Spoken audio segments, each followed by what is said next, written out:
If you want to learn about fitness, health, nutrition, and preventative medicine, you probably shouldn't go to medical school. I know because I graduated from one.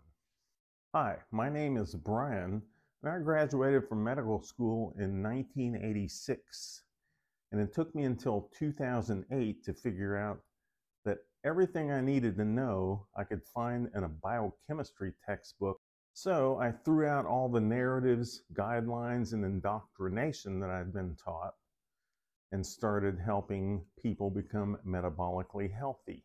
Dr. Casey Means went to medical school after I did, and apparently they're still not teaching those concepts, how to stay healthy as you age. So listen to her list things that neither one of us was taught in medical school. I took 0 nutrition courses in medical school. I didn't learn that 82% of independently funded studies show harm from processed food, while 93% of industry-sponsored studies reflect no harm. In medical school, I didn't learn that 95% of the people who created the recent USDA food guidelines for America had significant conflicts of interest with the food industry. I did not learn that 1 billion pounds of synthetic pesticides are being sprayed on our food every single year. 99% of the farmland in the United States is sprayed with synthetic pesticides, many from China and Germany.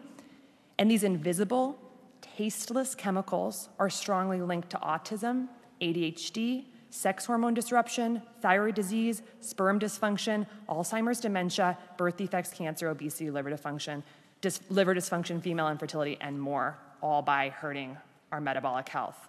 I did not learn that the 8 billion tons of plastic that have been produced just in the last 100 years, plastic was only invented about 100 years ago, are being broken down into microplastics that are now filling our food, our water, and we are now even inhaling them in our air. And that very recent research from just the past couple of months tells us that now about 0.5% of our brains by weight are now plastic. I didn't learn that there are more than 80,000 toxins that have entered our food, water, air, and homes by industry, many of which are banned in Europe, and they are known to alter our gene expression, alter our microbiome composition and the lining of our gut, and disrupt our hormones. I didn't learn that heavy metals like aluminum and lead are present in our food, our baby formula, personal care products, our soil, and many of the mandated medications like vaccines, and that these metals are neurotoxic and inflammatory. I didn't learn that the average American walks a paltry 3,500 steps per day, even though we know, based on science and top journals, that simply walking 7,000 steps a day slashes by 40 to 60% our risk of Alzheimer's, dementia, type 2 diabetes, cancer, and obesity. I certainly did not learn that medical error and medications are the 3rd leading cause of death in the United States. I didn't learn that just 5 nights of sleep deprivation can induce full-blown prediabetes. I learned nothing about sleep, and we're getting about 20% less sleep on average than we were 100 years ago.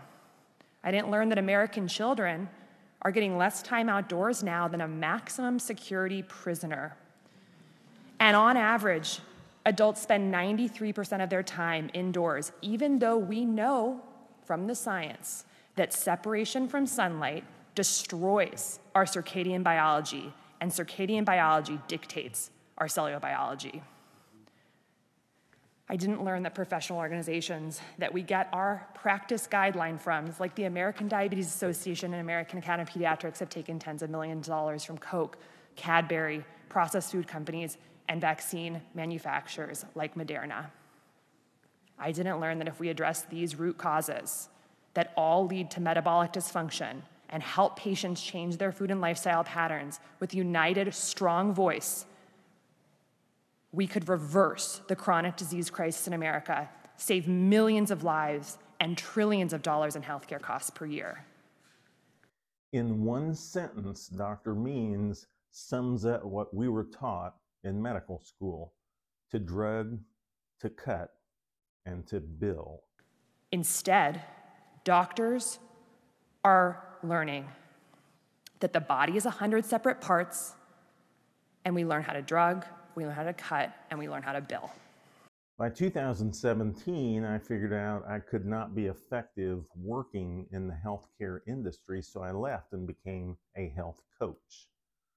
Health coaching is much more effective, is probably the future of medicine, and will set you on a journey to metabolic health.